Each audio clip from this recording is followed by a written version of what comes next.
Today on Try This at Home, grab your sticks and head for the basement. We're recording drums.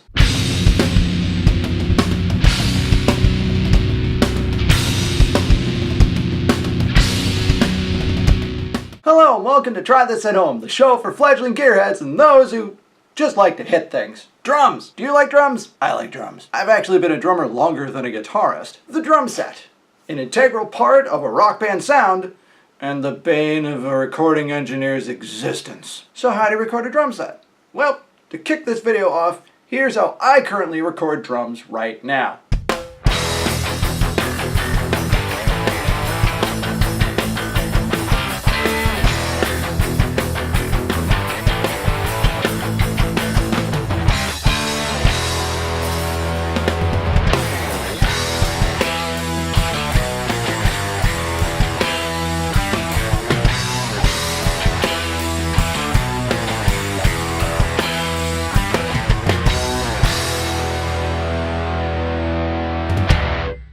I have a 6-piece drum set, so I put one dynamic mic on every drum and a stereo pair of small diaphragm condenser mics to take care of the cymbals. Now, that's fantastic if you have the microphones and if you have the inputs. If you don't have either of those, well, you actually have a few options. First, what if you don't have the microphones?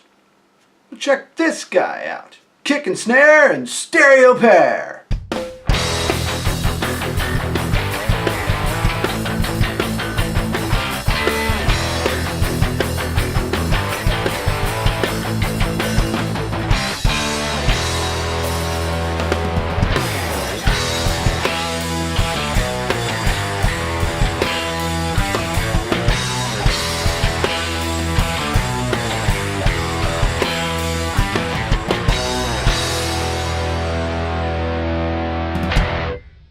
Alright, but what if you don't have the condenser microphones?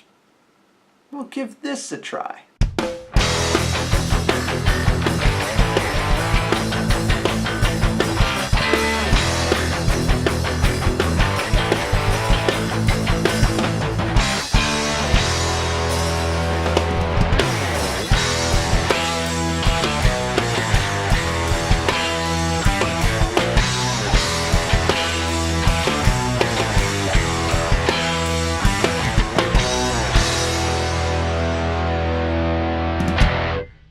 Yeah, you saw that right.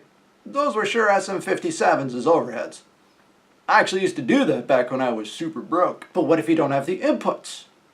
No problem. Check this guy out.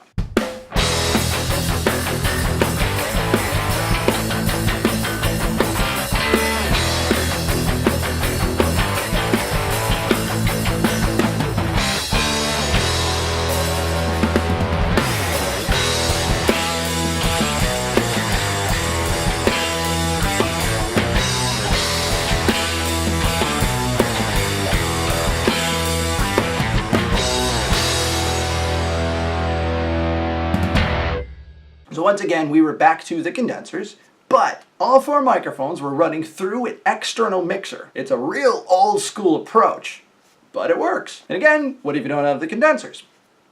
Here you go.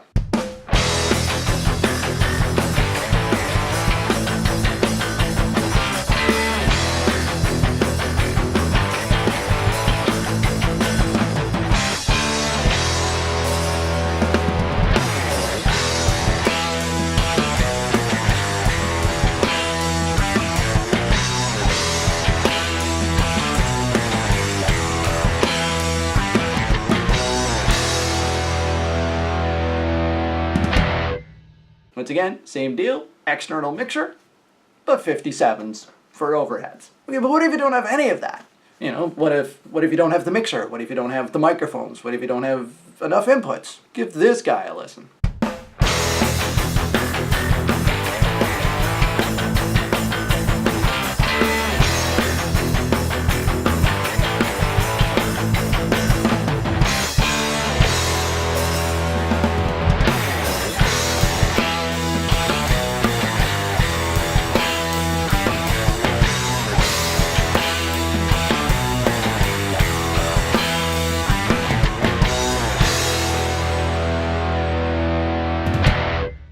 That's nothing but the kick drum and that Yeti Pro, the large diaphragm condenser, set on cardioid pattern. I absolutely love the Yeti Pro. I've used it a ton.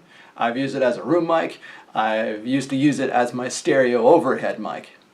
That's actually why I got the thing in the first place. So those last approaches, the external mixer and of course just the two microphones, are great when you only have a 2-input interface, which, let's be honest, that's all you need most of the time. Today, of course, we're talking about the instrument that ruins it. The drum set is the real input hog. Now, this is important. These are just a few options.